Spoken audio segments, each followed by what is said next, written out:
This is the unsolved case of Ann Heron, who was discovered murdered in 1990. Ann Heron was born in 1964 in Glasgow. She married, had children, however they then got divorced. She moved down to England, where she started having an affair with a man named Peter.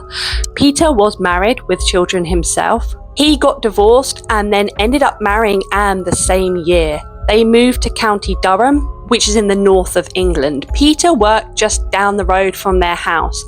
Anne really didn't like living in this home. She missed her children who were still in Scotland. She was very lonely. Also, this house was on a really busy main road, the A67, and it can feel very exposed. Anne didn't feel particularly safe being there in that house, especially on her own.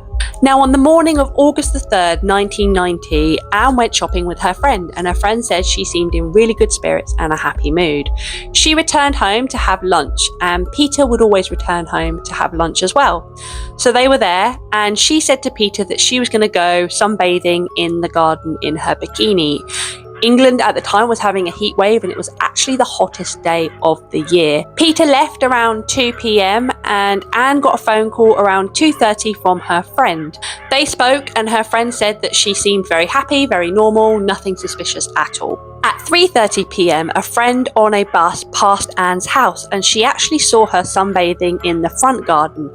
Now, Anne had moved from the back to the front because a tractor was blowing grass into their back garden. This was the last known sighting of Anne alive. Now, Peter returned home at 6 p.m. When he got there, the front door was like wide open.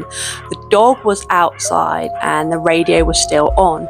As he walked into the living room, he saw his wife Anne laying face down in a pool of her own blood. She had been stabbed in the neck and her bikini bottoms had been removed. There was no sign of any struggle, so it's believed that the killer must have been known to Anne. Now, because this house is on a main road, there were many witnesses that say they saw vehicles in the driveway. So at 4:45, people say that they saw a blue car. Shortly after that, there was a blue van parked at the end of the driveway with 3 men inside and a Trident logo on the side of the van. At around 5 o'clock, witnesses saw a blue car absolutely racing down that driveway. Now, a taxi was going along that A road and thought this man in this car was going to smash into him. He ended up going just behind the taxi and then quickly overtook him and just raced straight across a roundabout. The taxi driver said that this man was between the ages of 35 and 45, had a darkish complexion and dark hair. That blue car has never been found or identified, despite the fact that the police contacted over 3,000 car owners with blue cars at the time. This murder wasn't a robbery, nothing was taken from the house, and it also wasn't an SA attack, despite the fact her bikini bottoms had been removed. So what was the motive? Peter, Anne's wife, aged 55, was actually having an affair with a 32-year-old barmaid at the time. Now, if you look towards statistics, only 13% of victims who are women of murder are killed by strangers.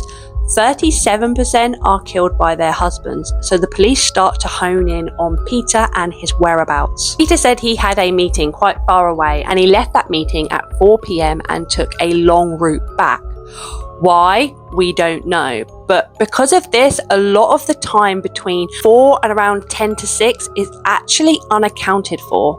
He says that he took a detour to meet up with the barmaid that he was having an affair with. Also, witnesses that say that they saw Peter between 3:30 and 4:30 driving really erratically towards the family home. 3 witnesses say that they saw him travelling at high speeds just 2 miles from his house around 4 p.m. In 2005, advances in DNA meant that this case was reopened, and they actually found from a throat sample in the back of Anne's throat Peter's semen. He ended up being charged, however, it was dropped due to lack of evidence. Peter actually remarried just 2 years after the murder of Anne. That was the story of Ann Heron. If you like my content, please remember to like, subscribe and comment, and I'll see you in the next one.